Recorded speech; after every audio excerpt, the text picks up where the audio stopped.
کے دربار میں جا نکلا نا تو کہا کہ بادشاہ یہ تخت و تاج کیا ہوتے ہیں، اس کی کوئی قیمت نہیں ہے۔ تو بادشاہ ہنس کے کہنے لگا اس فقیر کو باہر نکالو، اسے کیا پتا ہے کہ تخت و تاج کیا ہوتے ہیں، اس کی لذت کیا ہوتی ہے۔ جب خدام کھڑے ہوتے ہیں، استقبال کر رہے ہوتے ہیں، جب تخت پہ بیٹھے اور ساری رعایا نیچے بیٹھی ہوتی ہے، اس نے کہا نکالو فقیر کو، اس کو کیا پتا۔ بادشاہ ایک دن شکار کرنے گیا تو وہاں اس کا گھوڑا جو ہے وہ سرکش ہو گیا اور ایسی جگہ پہ لے گیا کہ جہاں نہ پانی تھا اور نہ کوئی اور چیز۔ بادشاہ وہاں ہانپ رہا ہے کہ وہی فقیر مشکیزہ ڈالے ہوئے گزرا اور آواز دے رہا ہے پانی لے لو، پانی لے لو۔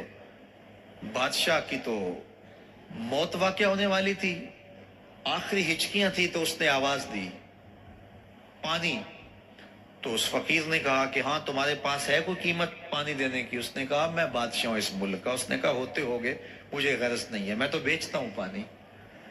اس نے کہا بابا میں بادشاہ ہوں، جو مانگو گے میں دوں گا، مجھے پانی دو، میں مر رہا ہوں۔ اس فقیر نے کہا آدھی حکومت لگے گی۔ اس نے کہا آدھی لے لینا، مجھے پانی تو دو، کیونکہ مر گیا تو ساری جائے گی۔ اس نے پانی کا گھونٹ دیا، پیاس کی شدت تھی، جب پانی کا کٹورا اس نے منہ سے لگایا تو پانی حلق میں اٹک گیا۔ اب پھر دوبارہ مصیبت بن گئی۔ تو اس فقیر نے کہا کہ میں حکیم بھی ہوں، اگر کہو تو تمہارا علاج کر دوں۔ اس نے کہا ضرور کرو، لیکن اس نے کہا میں یوں ہی نہیں کروں گا، آدھی باقی حکومت بھی لگے گی، وہ بھی لکھ دو۔ اس نے چمڑے کے اوپر لکھوا لیا، ساری حکومت لکھوا لی اور اس نے اس کا علاج کیا فوری۔ جو اس کے پاس ٹوٹکا ٹونا تھا تو اس کا پانی حلق سے نیچے اتر گیا۔ بادشاہ گھوڑے پہ بیٹھا واپس آیا، وقت گزر گیا، عرصہ بیت گیا۔ بادشاہ پھر تخت پہ بیٹھا تھا، وہی فقیر بھیس بدل کے دوبارہ آ گیا۔ پھر اس نے نصیحت کی کہ آخرت کو یاد کرو، یہ دنیا کچھ نہیں ہے، 4 دن کی کہانی ہے۔ بادشاہ نے کہا تو میرا خیال ہے پہلے بھی کبھی آیا تھا، تو نہیں سمجھتا تخت و تاج کی لذت کیا ہے۔ اس نے کہا اس کی کوئی قدر و قیمت نہیں ہے، چھوڑ اسے، آخرت سب کچھ ہے۔ تو اس نے کہا نکالو اس فقیر بابے کو، یہ اس دن بھی آیا تھا تو آج پھر آ گیا ہے، اپنی راہ لے بابا۔ اس فقیر نے اپنے تھیلے سے وہ چمڑے کی دستاویز نکالی جس کے اوپر اس نے ساری حکومت لکھ کے دی تھی۔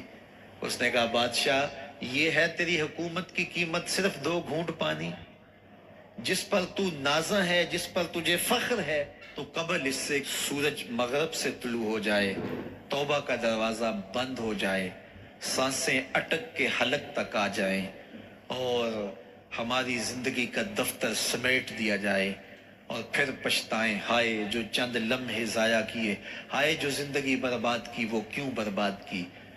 کل کے پچھتاوے سے بہتر آج کا پچھتاوا، زندگی پلٹ ہوگا، وقت پر کافی ہے ایک قطرہ بھی آب خوش ہنگام کا، جل گیا جب کھیت برسا می تو پھر کس کام کا۔ آئیے میں اور آپ اپنی زندگی کو مالک کی چوکھٹ پہ، مالک کی دہلیز پہ لے جائیں، اس کے حضور سچی توبہ کریں، رجوع لائیں، اپنے گناہوں سے معافی مانگیں، وہ کریم ایک آنسو سے سارے گناہ معاف کر دے گا۔ اپنی آخرت کی تیاری کریں، کاروبار دنیا بھی کریں، لیکن اصل ہماری زندگی آخرت کی زندگی ہے۔